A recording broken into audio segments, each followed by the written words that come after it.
Italian Football Podcast. So Lee, you joined Sampdoria on loan from Leeds in January 1999. How did that move come about? Through David Platt. I'd played with Platty for England. When after I'd signed for Leeds, I bumped into him somewhere, I can't remember where. And he was telling me that he'd been trying to get me to Arsenal as a player, because he was obviously a player at Arsenal. But Arsenal weren't giving Bruce Rioch any money to spend. So I ended up going to Leeds. And then when he was manager of Sampdoria, he said he was looking for some players. I'd not long got over my cruciate operation and reconstruction. And I told him that my knee was okay, but I just wasn't match fit because I'd not been playing a lot at Leeds. And he sort of said, "Don't worry about that. We'll take our time, get you into the team, put you on a weights program, get you fit and healthy, and edge you into the team." So, like I say, I wasn't playing at Leeds at the time, so it was a great opportunity for me. And how would you sum up your time at Samp, and why didn't it quite work out for you? I guess the knee probably played a part in that. No, the knee was nothing to do with it. No, Platt took me over on, I think it was the start of January, and then by the start of February, Platt had sort of been, I don't know whether he'd been sacked or whether he'd been pushed out or what it was. So he sort of lost his job, and then Spalletti came back, who had been sacked, so Platt could take over. And then Spalletti came in and said, "Listen, I don't know you." He said, "I've got my players from when I was here before, so you're probably not going to play a lot. So you might want to try and get yourself home." So I stuck around just to sort of suss out the scenario and see what was happening. And then the transfer deadline at the time used to be, I think it was mid-March or something. So I put the feelers out at home and ended up coming on before the transfer deadline. Right. So, I mean, you mentioned Spalletti there. I mean, what are your memories of him? I mean, could you tell he would become a great manager? Obviously, he didn't give you much of a chance, but could you see then that he would go on to become a top manager? Yeah, I think so. Yeah, I think he was aggressive. He was intense. He was really strict. There were a couple of points where a couple of games where he's nearly fighting some of the players after games because he weren't happy with performances. But no, I could see the hunger, the desire, the will to win. Obviously, I wasn't speaking fluent Italian at the time, so I couldn't tell you exactly what he was saying word for word, but you sort of got the gist. He sort of not strutted. He sort of paced around the dressing room, intensely talking to the players about what he wanted and how he wanted it to, and you could feel the emotion in him. And we avoided relegation that season. So, yeah, I think he was. I think from what I could gather as well, most of the players liked him. I know there were one or two that had arguments with him, but I think they all had a lot of respect and quite liked him. Another manager who commands a lot of respect is Antonio Conte. I mean, his Napoli are top of the Serie A. What is it about Conte, in your opinion, that makes him such a special manager, especially when it comes to winning league titles and league football?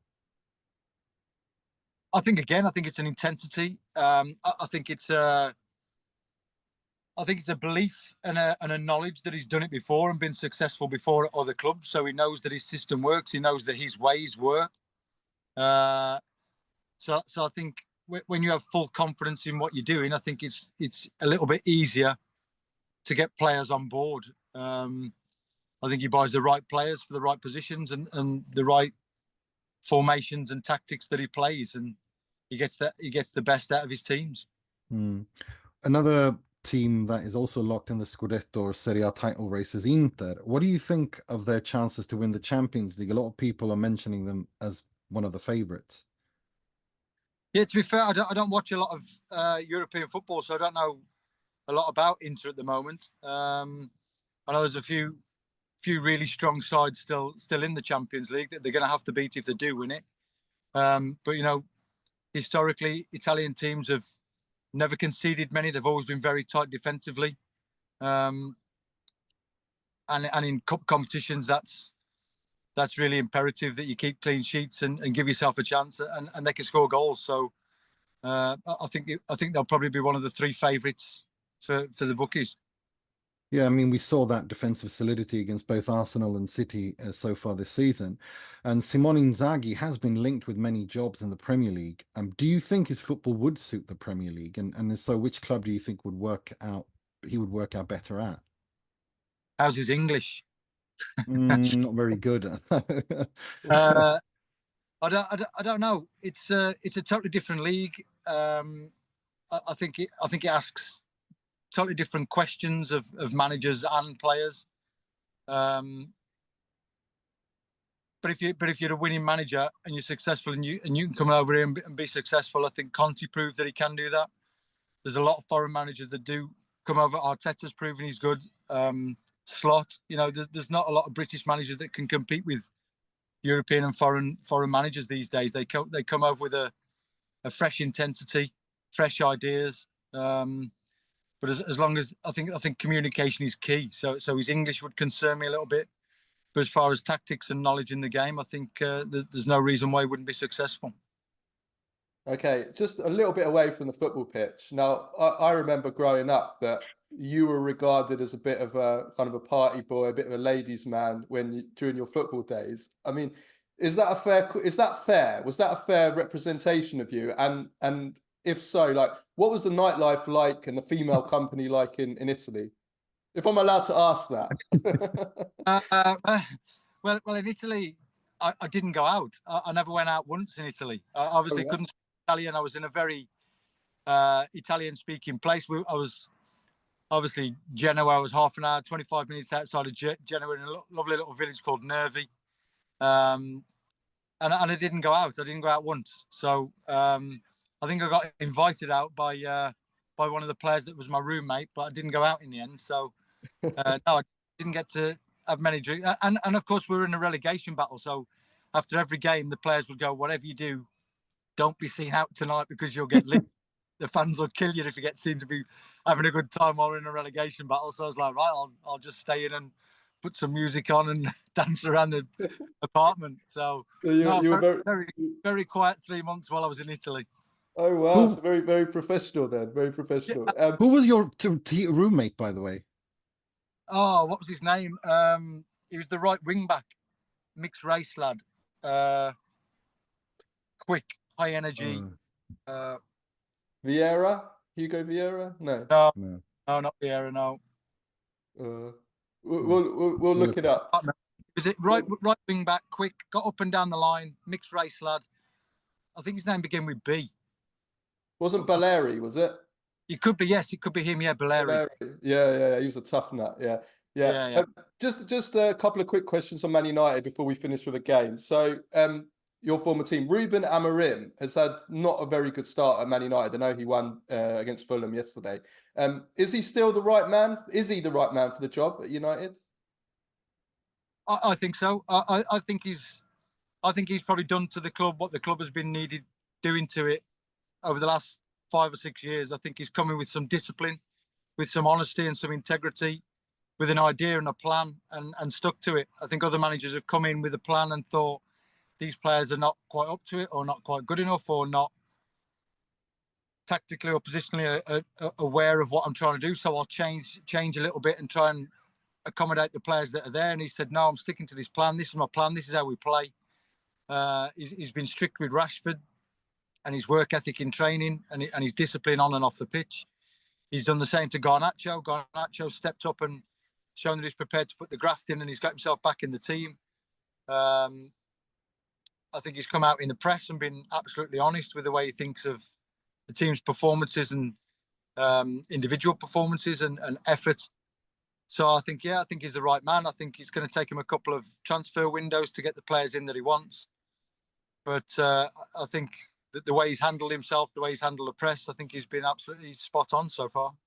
And you mentioned Garnacho there. United have been in talks this January to sell him to Napoli. I've always thought it's a difficult deal to do, so we'll see if it happens. But do you think they'd be making a mistake selling Garnacho, a bit like what's happened with Scott McTominay, who's been brilliant under Conte at Napoli?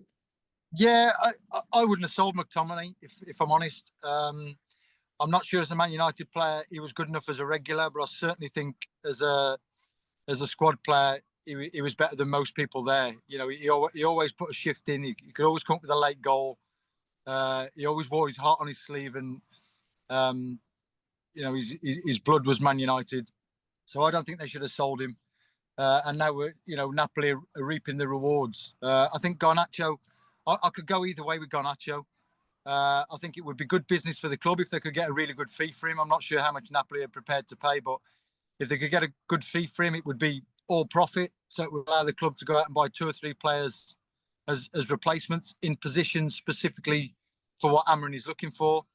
But if he stays, I think if people are patient with him, I know Amorim's trying to get him into a slightly different position rather than a traditional number 11. He's got him more as a number 10. So we'll have to have patience while he sort of becomes accustomed to the new role. But I do think he's got a lot of ability. But I do also think at times in the final third, he can be a little bit indecisive or a little bit poor with his decision making. But he can produce moments of magic and win your games out of nothing. So he's one of those players that will at times frustrate you, but at times will get you on the edge of your seat and be the most exciting player you've ever seen.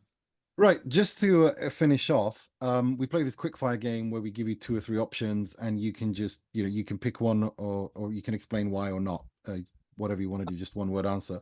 First one, everyone's been asked this in the world: Cristiano Ronaldo or Messi? Messi. Best teammate of your career? Oh, that's a tough one. Best teammate? Probably Roy Keane. Most difficult opponent in your career? Most difficult opponent would probably be a fella called David Bardsley. He played for QPR. He was quick, strong. We had some really good tussles against each other. But he would probably be one. Yeah, probably a little less known than some. Yeah, I like that. Favorite Italian player ever? Favorite Italian player?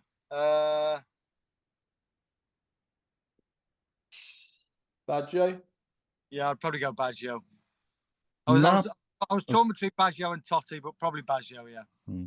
He's my favorite too. Napoli, Inter, or Atalanta? Who's winning the Serie A this season? Napoli. Ooh. English women or Italian women?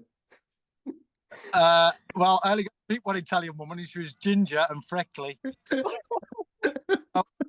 The only ginger, freckly Italian that lived in Genoa, I think. Wow. So I'm gonna go with English. And final question. The Italian look.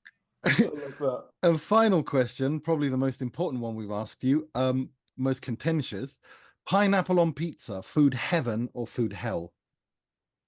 No, I do eat it now and again because the kids have it, but I don't like hot, juicy pizza on juicy pineapple on pizza. Good answer. Not right. It should be cold and fruit, not pizza. Agreed. Thank you, Lee. Legend, mate. Appreciate it.